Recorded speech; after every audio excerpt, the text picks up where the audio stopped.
Nagkabigayan na nga mga idol sa Game 1 Finals ng laban ng Camsur Express at Taguig City Generals. Week recap tayo sa nangyari ng Game 1. Sa first quarter pa lang, pinagpakita agad ng opensiba ang mga key players ng Taguig City Generals na sina Sampurna, LJ Mayo at ang kanilang point guard na si Ordonez. Kasama sa field goal na yan, ang isang floater na yan at isang 3-pointer beyond the arc. Si LJ Mayo naman ay kumonekta ng total na 11 points dito sa unang quarter pa lamang ng game nila.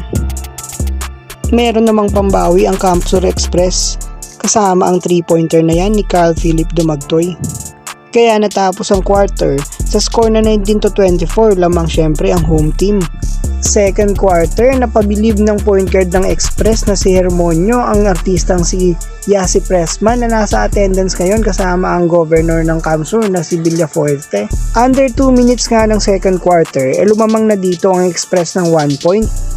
Nagpapalitan lang sila ng puntos na magkabilang koponan. Bale, ang kwento pala sa second quarter ng game na to ay sobrang physical na ng game dito. Bagsak ang isang player ng Express dahil kumagat sa fake ni Lontok. Natapos na nga ang second quarter at dito lumamang pa nga ng isang puntos ang Camsur Express sa Taguig City Generals. Ang score ay 43-42. Sa third quarter ng game na to ay patuloy ang pananalasa ng home team. Kumakana pa rin ng star player na si LJ Mayo. Samantalang ang Camsur Express naman ay patuloy na inaalat ang field goal shooting. 4-minute mark na ng quarter na ito ay merong dalawang attempt na 3 points ang Camsur Express pero parehas itong hindi pumasok. Kada mintis naman nila ay kinakapitalize ito ng Taguig City Generals. Converted ito agad into points kada turnover. Dito may binigay na hard foul si Lontok sa key player ng Camsur na si Berman Magpantay.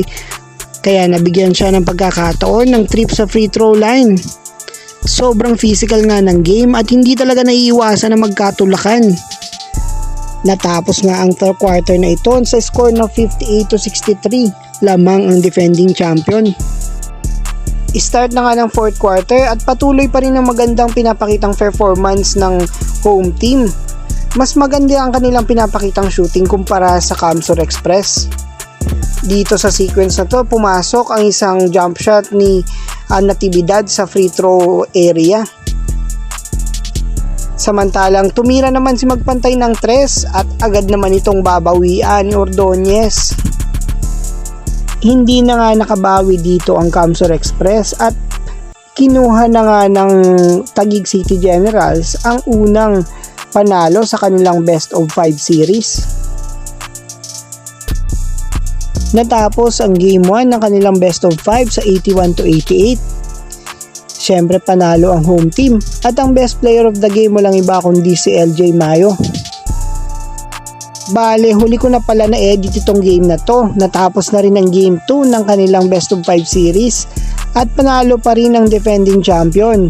So ngayon sa kasalukuyan, ang status ng kanilang best of 5 series ay 2-0. Lamang ng ang Taguig City Generals.